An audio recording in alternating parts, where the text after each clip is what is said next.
The building was silent, the kind of quiet that hummed faintly through every corridor after midnight. Maria adjusted her ponytail and pushed her trolley forward.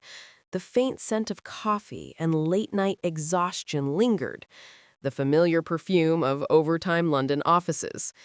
It was 11:47 p.m. The city outside slept. She didn't.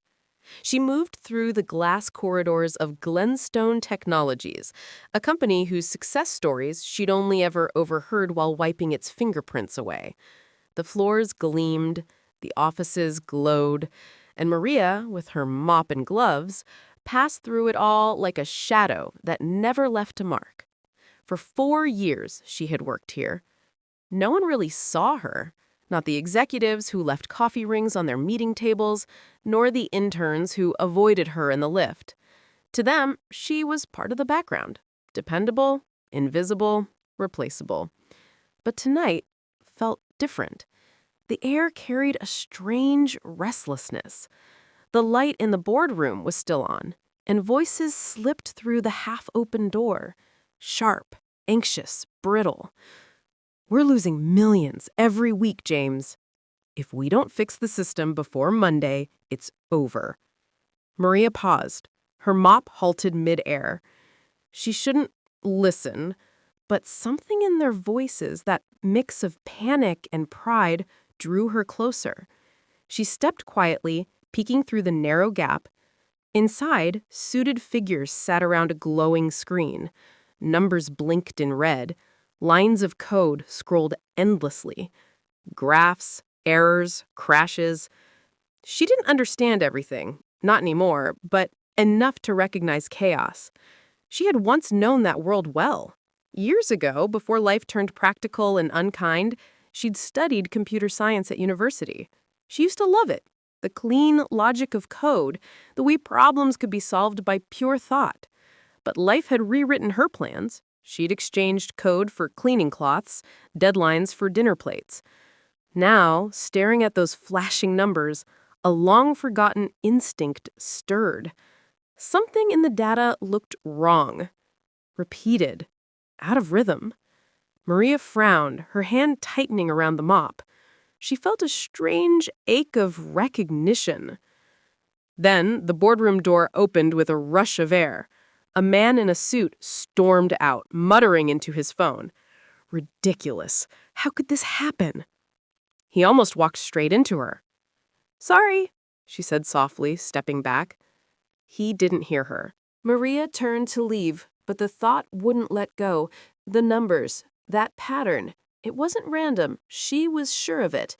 She stopped halfway down the corridor, the hum of the building surrounding her. For a moment, she looked at her reflection in the glass, a tired woman in a faded uniform, a cleaner, a mother. "What are you thinking, Maria?" She almost smiled, then almost walked away. Almost. But something inside her, something that remembered what it felt like to know, refused to stay silent. She turned around, slowly, back towards the boardroom. Inside, frustration had thickened the air. The CEO, James Adler, sat hunched at the end of the table, sleeves rolled up, patience worn thin. "We've tried every patch," said one of the engineers. "Nothing's holding." Maria stood at the doorway. Her voice, when it came, was small but steady. "Excuse me." The room froze. Heads turned. "I think I know why it keeps crashing." She almost didn't speak, but then what was there left to lose? James looked up puzzled. "I'm sorry, who are you?" She hesitated. "Maria, I work in cleaning." A short laugh came from somewhere in the room. "You think you know," the CFO said, leaning back. "And how exactly would you know that?" Maria took a breath. Her hands trembled, but her eyes didn't waver. "Because your timestamp variable, it's duplicating entries every time the server resets. The system keeps looping back on its own log." One of the younger engineers frowned, typing rapidly. Then, a pause. His expression changed. "He's right. That's exactly what's happening." Murmurs broke across the table. James slowly stood, studying Maria as if truly seeing her for the first time. "Maria, was it? Would you mind showing us what you mean?"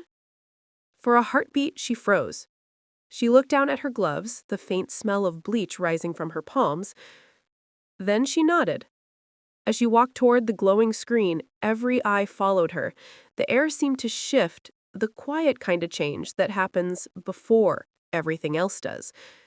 For the first time in years, someone wasn't just seeing her.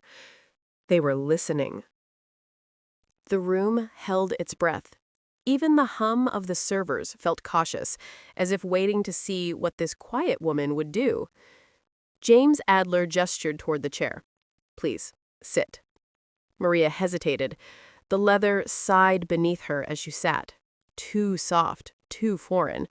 She removed her gloves, folded them carefully beside her, and leaned toward the screen. The code flickered in endless red. To the others, it looked like chaos. To her, it was rhythm, a tune slightly out of time.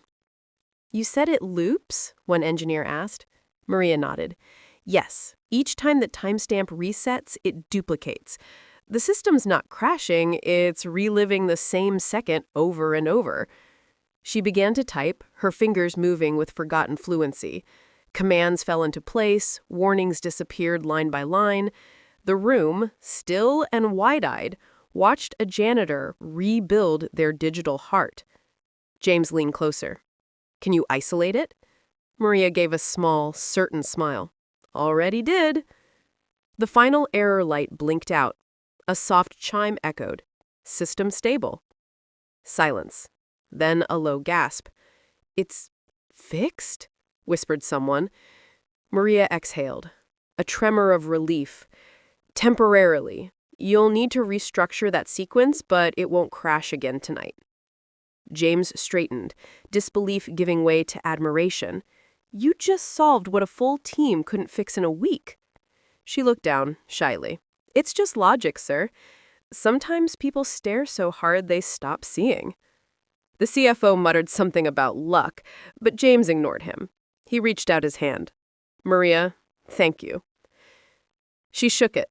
A worker's grip meeting a leader's. For a heartbeat, respect passed between them. "Would you stay a little longer?" he asked. "We might need your eyes on the logs." She nodded. The once chaotic room settled. The men at the desks now glanced at her not with dismissal, but quiet awe. Her reflection in the glass surprised her, not the tired cleaner, but a woman awake again, a mind remembering itself. Outside, London's first light crept between the towers. James returned with 2 steaming cups. "Milk, no sugar?" he said, almost uncertain. Maria blinked. "You remembered?" He smiled faintly. "You always clean my office last. I see the empty cup." She accepted the coffee, warmth spreading through her cold fingers. They stood side by side watching the city soften from night to gray. "How long have you been here, Maria?" 4 years. And before that? "I studied computer science at Queen Mary. Didn't finish." James tilted his head. "You should have." Her laugh was small. Life doesn't always ask what we want. "Maybe it's asking now," he said quietly. The words hung between them. Not a promise, but a door half open. Maria looked at the monitors, all glowing green, her reflection layered over the data. For the first time in years, she didn't feel invisible. As she gathered her gloves, James placed something beside her, his business card. No speech, no offer, just a silent gesture. "Come see me tomorrow," he said. Maria froze. "About the cleaning schedule?" He shook his head. "About everything else." She stood there a moment longer, the card trembling slightly in her hand. Outside, the dawn had fully broken. Somewhere in the city, alarms began to ring, buses rolled forward, and a woman who once cleaned other people's dreams finally found a trace of her own again. Maria barely slept. The city outside her small flat in East Ham murmured with the restless sound of buses and early sirens, yet her mind replayed that single moment. The card on the table, the way James had said, about everything else. By morning, she had convinced herself it meant nothing. Maybe gratitude, maybe courtesy. CEOs didn't offer second chances to cleaners. But the card remained on her kitchen counter, catching the thin sunlight like something alive. Her uniform still smelled faintly of bleach. She pressed it, folded it neatly, and replaced it with a simple gray jumper. Her hands trembled as she tied her hair back. The mirror offered no encouragement, only the same tired eyes, rimmed with doubt. Still, she went. The reception area looked different in daylight, less mysterious, more merciless. Everything shone too brightly. The staff at the front desk looked up, startled, but polite. "I have a meeting with Mr. Adler," Maria said, her voice steadier than she felt. The young assistant blinked, checked the schedule, and hesitated. "Oh, yes, right. He asked to see you. Please, take the lift." Those words again, take the lift. The same lift she'd taken every night to clean the top floors. Now it carried her somewhere unfamiliar, though the floor number was the same. The doors opened with a soft chime. James was waiting. He wasn't behind his desk this time. His jacket hung on the chair, sleeves rolled up. The room felt warmer, more human. "Maria," he greeted. "You came. I wasn't sure I should." "I'm glad you did." He gestured to the chair again, but this time she didn't hesitate. He began slowly. "Last night when you fixed the system, I realized something. You saw what none of us could." She gave a careful smile. "Sometimes it's easier to see when no one expects you to." James nodded. "Our data systems have been under review for months. We've spent nearly £500,000 on consultants, all missing what you spotted in seconds." She shifted in her seat. "I was lucky." "Luck doesn't write clean code. Talent does." The words sank into the silence between them. Maria looked at the floor, overwhelmed. He continued, "I'd like you to join us, not as cleaning staff, obviously, as part of the systems team." Maria's heart stumbled. "You can't be serious." "I am," he said. "You have the eye we've been missing. You understand the logic beneath the noise." She tried to laugh it off. "I haven't touched proper code in years. I don't even know the new frameworks." James smiled faintly. "Then we'll catch you up. We'll start small. I'll pair you with someone from the IT floor." The world blurred for a second, not from disbelief, but from a quiet surge of something she hadn't felt in years. Possibility. "But my contract," she said softly. "The agency." "I'll handle it," James interrupted. "You've earned more than a mop and a midnight shift." Maria stared at him, torn between gratitude and fear. "People will talk." "They already are," he said simply. "Let them." A small laugh escaped her. "You make it sound easy." "It won't be," he admitted. "But worthwhile things rarely are." He slid a folder across the desk. Inside was a temporary employment form, her name already typed on it.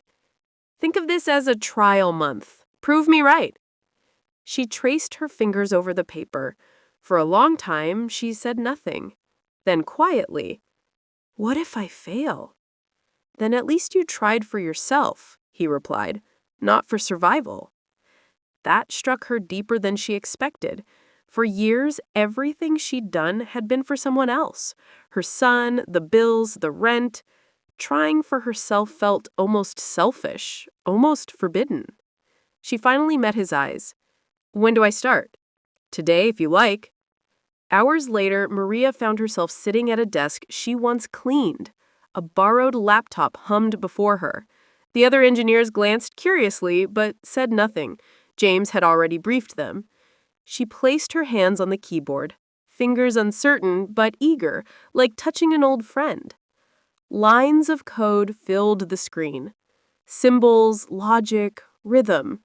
The same melody she'd thought she'd lost. Somewhere below, a cleaner replaced her mop in the closet she once used. Life continued, unbothered. The hum of computers filled the open office, soft and constant, like a second kind of silence. Maria sat at her new desk, shoulders tense, fingers hovering uncertainly over the keyboard. Around her, the IT team moved with casual precision, screens glowing, voices low, the quiet buzz of competence. She felt invisible again, but in a different way this time. Not as the cleaner people overlooked, but as the outsider in a world she once belonged to. The woman at the next desk, sharp bob haircut, steel gray eyes, offered a polite nod. "You must be the one James mentioned." Maria smiled faintly. "Yes, Maria." "I'm Priya," the woman said, her tone professional, not unkind. "Welcome to the chaos." Chaos. That word felt almost comforting. By mid-morning, she'd been assigned a small task. Nothing complicated, just cleaning up old code logs. A trial within the trial. Still, her palms sweated. Her fingers stumbled across shortcuts she no longer remembered. Every error message felt personal, like the system itself doubted her right to be there. James passed by once, coffee in hand. He didn't say anything, just placed a small sticky note on her desk. "Take your time. We hired your mind, not your speed." That one line grounded her. She took a slow breath, adjusted her glasses, and began again. At lunch, she hesitated in the canteen doorway. Tables were filled with quiet clusters, developers, managers, designers, each absorbed in small talk she wasn't part of. She nearly turned back, but a familiar voice called, "Maria, over here." It was Priya, waving her over. "Sit, please. You've earned a break." The kindness surprised her. They spoke of small things, the rain, the crowded tube, bad coffee. Then Priya leaned closer. "You know, the whole building's been talking about you." Maria tensed. "I can imagine." "They say you saved the company £500 million. Not bad for your first night." Maria laughed softly, shaking her head. "I just saw something others didn't." Priya smiled knowingly. "Sometimes that's all it takes." The afternoon brought a meeting. Maria sat quietly at the end of the long table, taking notes, observing. The others spoke in acronyms and strategies. It all came back slowly, like a language she once been fluent in. At one point, the lead developer frowned at his screen. "We're getting a recursion issue again," he muttered. Maria hesitated. Her instincts flared. The same error pattern from before, looping variables, unhandled inputs. She waited, unsure if she should speak. Old fear lingered, the fear of being told, "You're not supposed to know this." But then she remembered James's words. "We hired your mind, not your speed."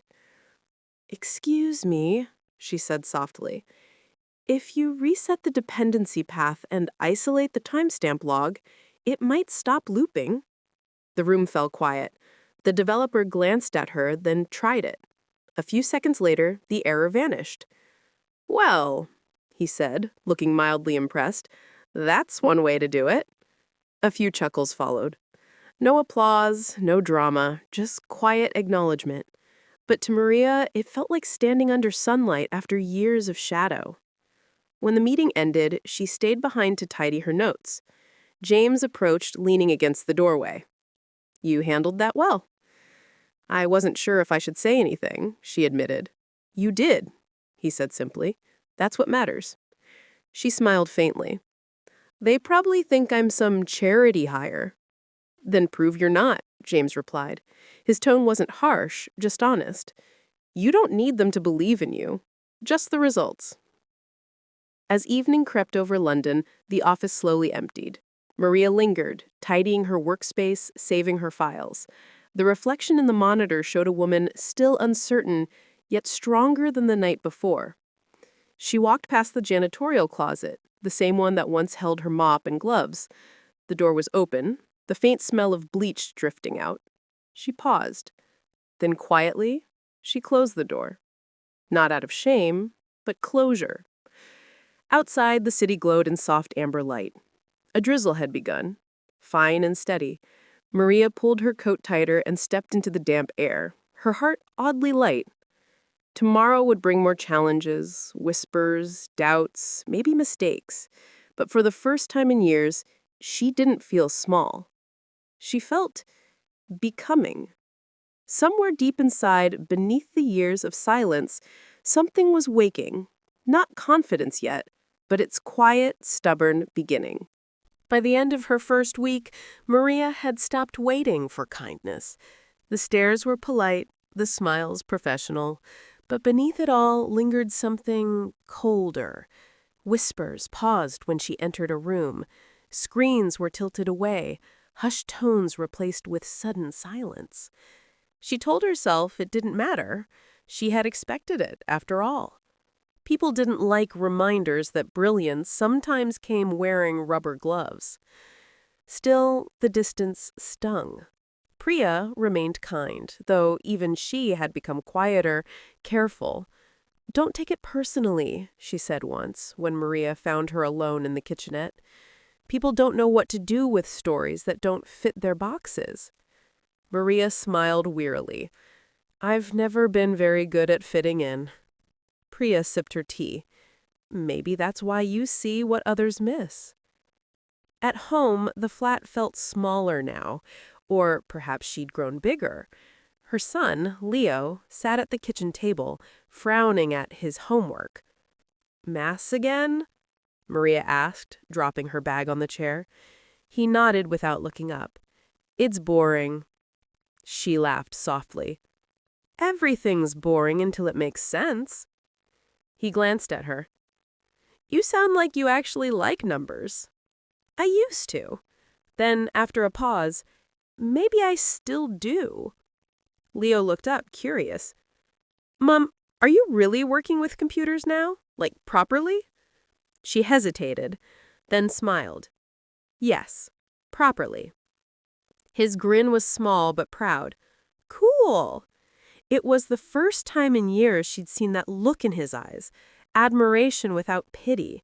She didn't want to lose it. By Monday, rumors had evolved. Some said she'd been a consultant, secretly rehired. Others claimed James had taken pity on her. Maria ignored them all. She arrived early, stayed late, kept her focus on the code. Each day, she rediscovered small joys, solving a bug, streamlining a query, watching logic fall neatly into place. But not everyone appreciated her presence. One afternoon, she overheard two colleagues near the printer. "Imagine that! A janitor on our team." The other chuckled. "Next she'll be running the department." Their laughter echoed faintly. Maria stood still, papers in hand. The sting was familiar, sharp, precise, but it didn't draw blood this time. She turned, met their eyes briefly, and said only, "You might want to check your build logs. They're throwing errors again." Then she walked away. Later that day, James called her into his office. He looked tired, but approving. "I heard about the update you pushed. Clean work?" She shrugged. "Habit, I suppose." "Good habits," he said. Then his expression softened. "You're handling things well. I know it's not easy." "It's fine," she replied, though her voice betrayed her. "It's just strange, being seen." James nodded slowly. "People notice difference before talent. It passes once results speak louder." She smiled faintly. "I'll hold you to that." That evening, the office was almost empty when Maria finally shut down her computer. As she passed the boardroom, she saw the reflection again, the same glass walls she'd once cleaned. On the other side, she could see her faint outline, not scrubbing now, but standing tall, papers in hand, light from the screens tracing her face. For a moment, she placed her palm against the glass. The surface was cool, familiar. She whispered, "We made it to the other side." At home, Leo was already asleep. His school bag lay open, a small sticky note peeking out. "Mum, you're my hero." She stared at it, tears catching her off guard. She sat beside him quietly, brushing his hair from his forehead. Not a hero, just learning again. The next morning, a message awaited her at her desk.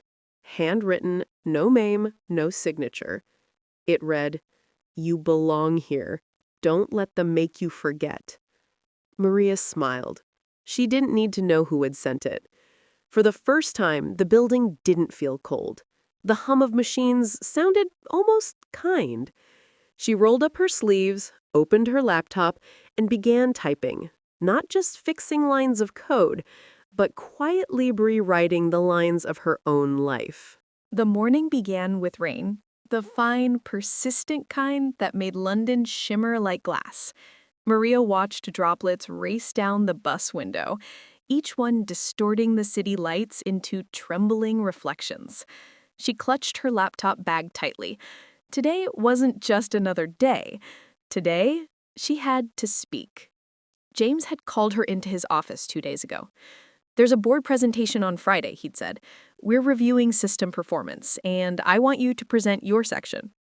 She had stared at him, certain she'd misheard. "Me?" "Yes," he said simply. "It's your work. You should explain it." She had wanted to refuse, to hide behind her quiet competence, but James had smiled faintly. "You can fix billion-pound problems, Maria. Talking about them is the easy part." She wasn't so sure. The office buzzed differently that morning. People dressed sharper, spoke softer. The boardroom, the same glass fortress where everything had started, was being prepared for the meeting. Laptops connected, screens calibrated, coffee poured into identical white mugs. Maria rehearsed silently at her desk. Every word sounded either too much or too little. Priya noticed her tension. "You'll be fine," she said, handing over a small biscuit packet. "Sugar helps. So does breathing." Maria smiled nervously. "Do I look terrified?" "Only mildly," Priya teased. "Just remember, you earned that seat." She wanted to believe that. When the meeting began, she sat at the far end of the table, trying to steady her hands. James started with his usual calm efficiency, walking through quarterly numbers, projections, and system metrics. Then he paused. "And now," he said, glancing towards her, "Maria will take us through the back-end analysis." The room turned. Faces, familiar but unreadable, focused on her. Maria stood, her knees uncertain. The projector light painted her face pale. "Good morning," she began, her voice smaller than she'd hoped. "The recent instability in our internal systems wasn't a hardware fault, as we first believed. It was a looping error buried in the log's timestamp calls." She clicked to the next slide. The graphs appeared. Neat, clear, calm. Her voice steadied as she spoke. When the system read its own data faster than it could record, it created recursive feedback. In simpler terms, it tripped over itself. A few murmurs of understanding rippled through the table. Encouraged, she continued. "We've rewritten the sequence to stagger read-write intervals. The result, 0 crashes for 7 consecutive days." One of the senior board members, a stern man in glasses, leaned forward. "You found this yourself?" Maria hesitated. "It was a team effort, sir." James cut in gently. "She identified the root cause when others couldn't." The man nodded slowly. "Impressive." Maria exhaled, almost smiling. She clicked to the final slide. "In summary, we've stabilized the system and saved approximately £500 million in potential downtime losses." The words hung in the air. $500 million. The same number whispered that first night. No applause, no fanfare. Just quiet acknowledgement. The most powerful kind. Afterwards, as the board members filtered out, James approached her. "You did well." "I was shaking," I admitted. "So was the system before you fixed it," he said with a grin. "You've earned some coffee." They walked to the cafe downstairs. For the first time, she didn't feel out of place. People nodded as they passed. A few even smiled. At the counter, James ordered 2 cappuccinos. "How does it feel," he asked, "to be the calm in a billion-pound storm?" Maria laughed softly. "Strange. Like being seen and not quite believing it." He raised his cup. "Believe it. You're not the janitor who fixed a glitch. You're the engineer who changed the system." She looked down at the steam curling from her cup. "Systems are easier to fix than people." James smiled. "Maybe, but you're managing both." That evening, Maria rode the bus home through streets washed silver by rain. Her phone buzzed. A message from Leo. "Mom, teacher said we can write about our hero. I wrote about you." Her throat tightened. She typed back, "That's a lot to live up to, mister." His reply came instantly. "You already did." Maria put the phone down, watching her reflection in the window, the city flickering behind her, her own face clear and steady. The rain had stopped. For the first time in years, she realized she wasn't surviving anymore. She was becoming. The city woke under a pale golden light, that crisp London brightness that made even the old stone buildings seem new again. Maria stood by the same glass wall where, months ago, she had once polished the fingerprints of others. Now, her reflection blended with the skyline beyond. Not behind the wall, but within it. Her ID badge gleamed differently these days. Maria Ahmed, Senior Systems Engineer. It still startled her sometimes. She'd been offered the permanent role 3 weeks ago. A short, almost casual meeting in James's office, but one that had changed everything. "You've earned it," he'd said simply. "No probation, no question." She'd nodded, unable to speak, afraid that if she did, the words might fall apart. Now she was the one leading the weekly review. The same boardroom, the same quiet hum of laptops. But this time, people turned to her expectantly, not curiously. "Morning, everyone," she began, her tone calm, almost effortless. "Let's start with the performance metrics from last quarter." She clicked the remote, graphs and data filled the screen, steady and confident. Just like her. No tremor in her voice, no doubt in her place. James sat beside her, taking notes. Beside, not behind. Once her mentor, now her colleague. And though his quiet pride showed in the small nods he gave during her presentation, Maria felt something else growing. The subtle realization that she no longer needed his approval. She was enough. After the meeting, as the team dispersed, Priya stopped by her desk. "You were brilliant in there," she said, leaning on the partition. Even the senior execs looked impressed. Maria smiled. "I still get nervous." "That's good," Priya grinned. "Means you care." As Priya walked away, Maria glanced at her computer screen. Lines of code scrolling slowly, steady as breath. Once it had been chaos. Now it was harmony, something she had built piece by piece. Her phone buzzed with a message from the HR department. "Please confirm your availability for the leadership workshop next month." Leadership? The word made her pause. At lunch, she and James found themselves at the same cafe downstairs, the one where they'd once celebrated her first presentation. "You look settled," he said, sipping his coffee. She smiled faintly. "Or just tired." He laughed. "That too. But you found your rhythm." Maria looked out the window at the river glinting in sunlight. "It still feels strange sometimes," she admitted. "Being here, being seen." James nodded. "Recognition takes time, especially when you've spent years invisible." She met his gaze. "I don't want to be seen anymore. I just want to belong." He raised his cup slightly. "Then you already do." But belonging came with its quiet ache.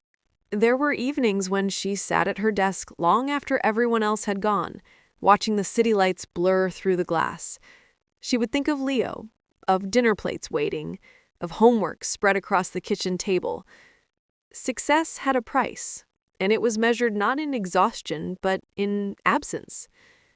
One evening she found a drawing in Leo's school bag, a stick figure version of her, standing beside a tall building with the words, "My mum fixes computers." She smiled at it for a long time, her eyes stinging slightly. Maybe belonging wasn't about where she sat. Maybe it was about what she'd built. For him. For them both. The following Monday, the department head called her in. "We're creating a new role, Systems Operations Lead. I'd like you to take it." Maria blinked. "Me?" He smiled. "You're already doing half the job anyway. Let's make it official." She nodded slowly, feeling a warmth spread through her chest. As she walked back through the office, people greeted her differently. Not with surprise, but with respect. She could feel it in their tone, in the way they listened when she spoke. It wasn't loud, it wasn't dramatic, it was earned. Later that week, during a quiet morning, she stood once again by the glass wall. The city moved endlessly below. Buses, people, lives rushing forward. She pressed her hand lightly against the glass. The reflection that stared back was calm, assured. Not the cleaner, not the imposter, not the scared mother trying to survive. Just Maria. She thought of Leo's words, "You already did." And for the first time, she realized she didn't need to explain why she deserved to be here. She simply did.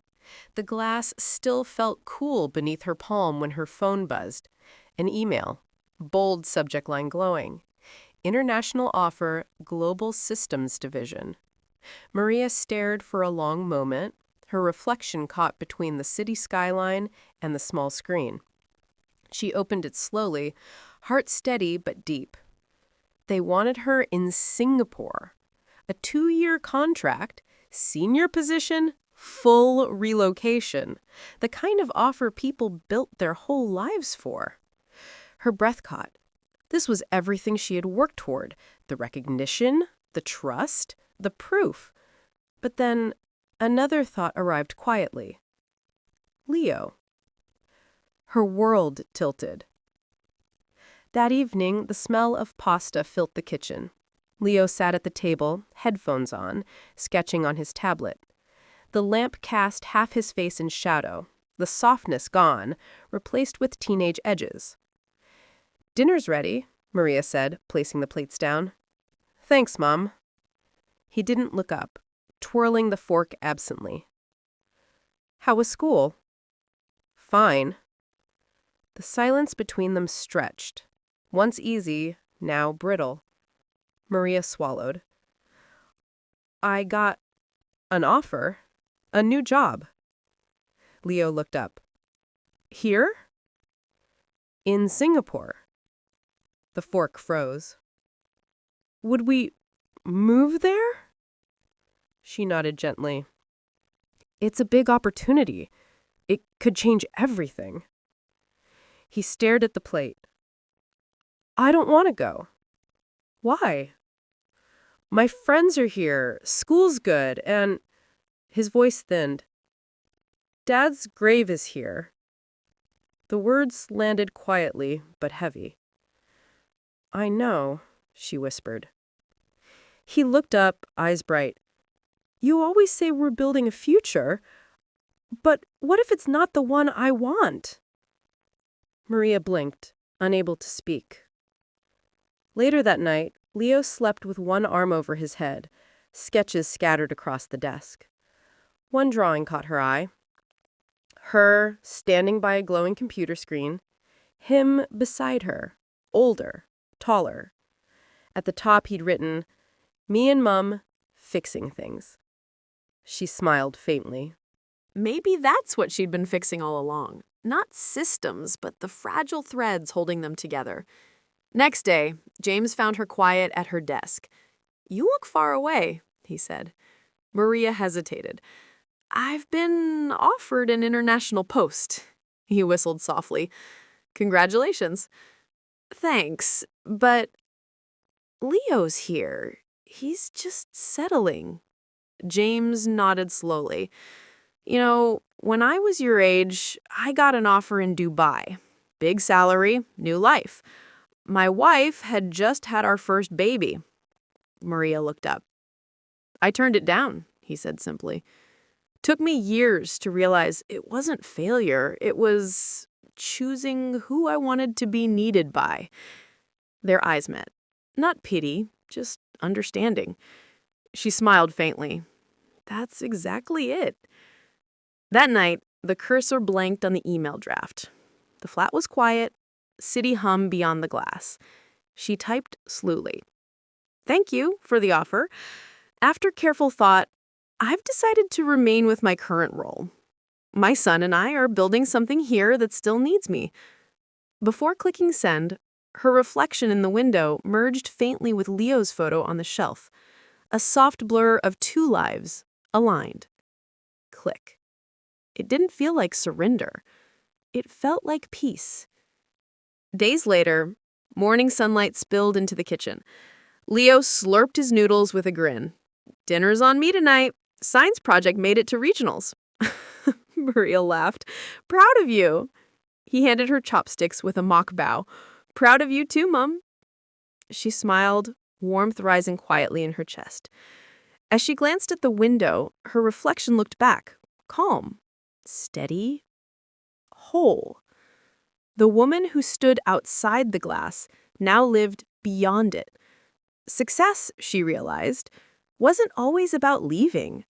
Sometimes it was about staying and being truly seen where you already are. The morning light had changed, softer now, less about what was next, more about what was already here.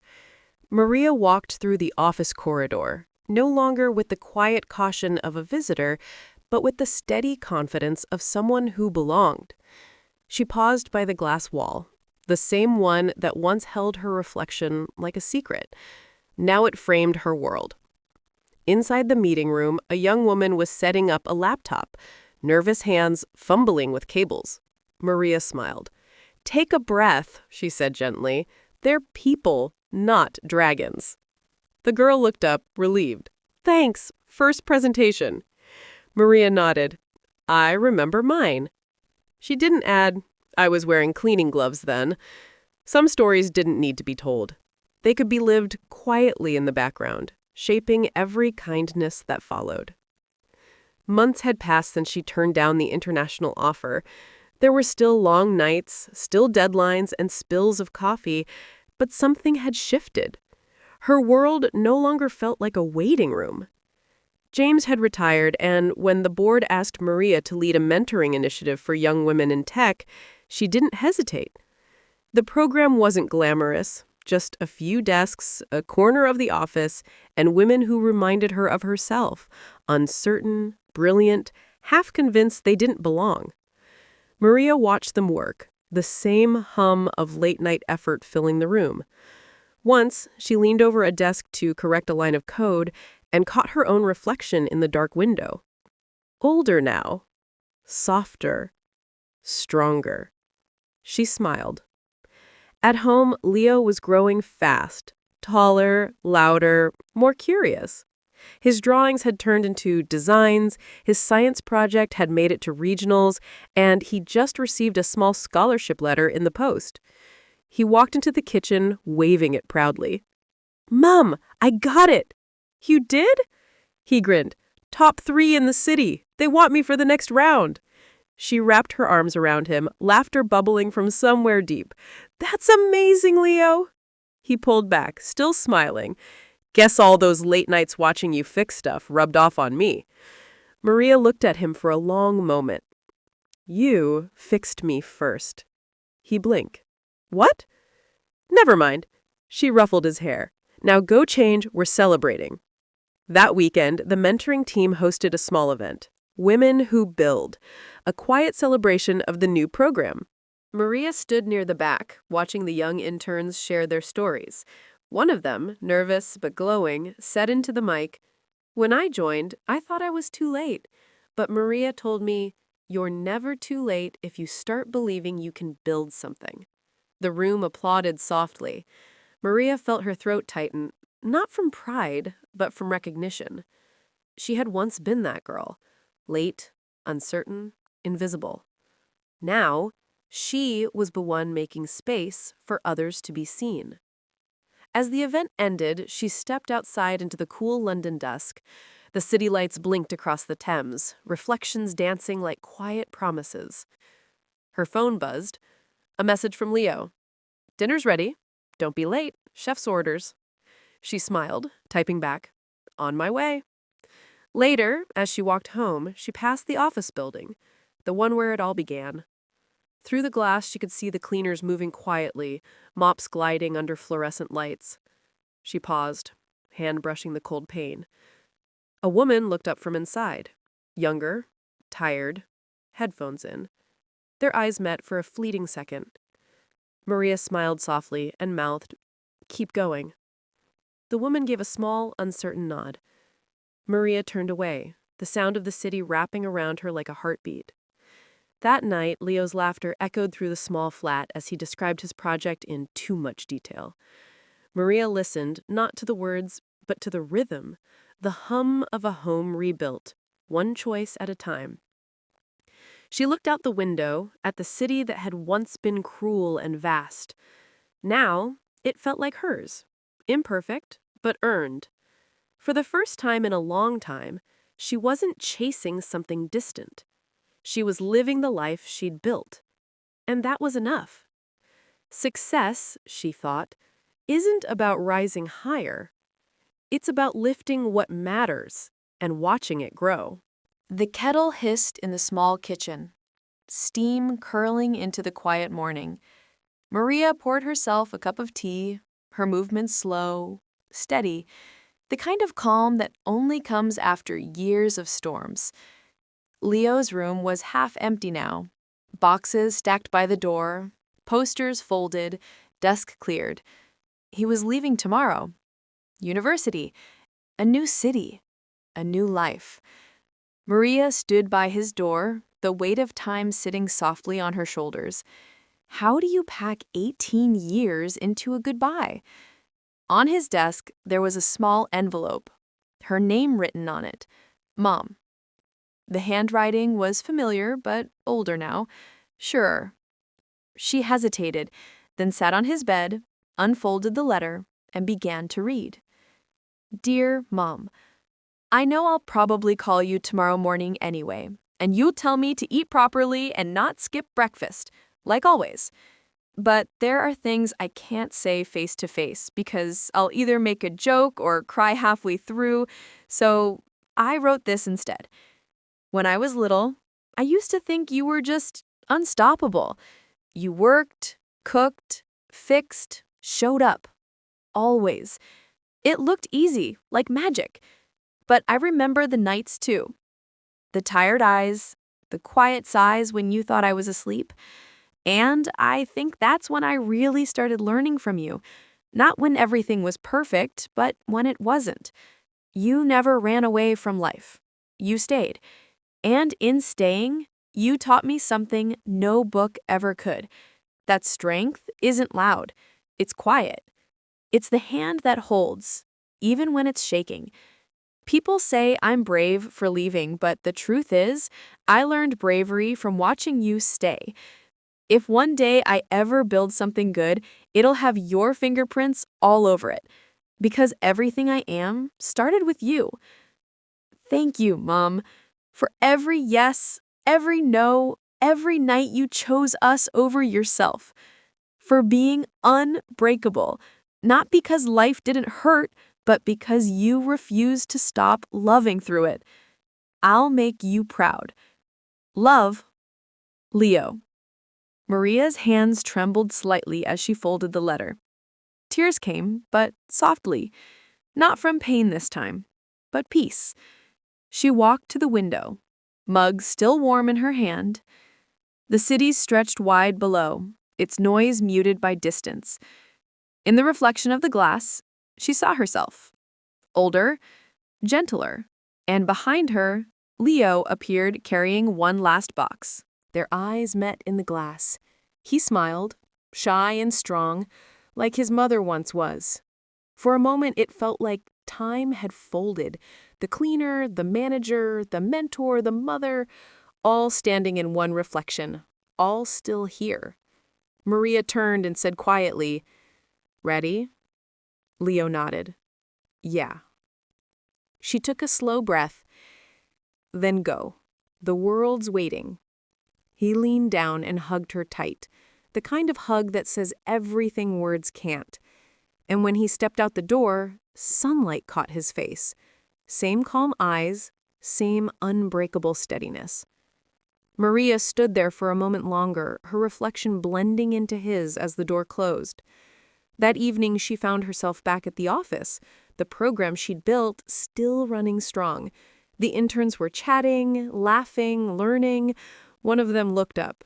"Maria, will you check this for me?" She smiled, set her bag down, and pulled up a chair. Outside, the glass wall shimmered, dusk fading into dawnlight. Some stories don't end. They grow roots.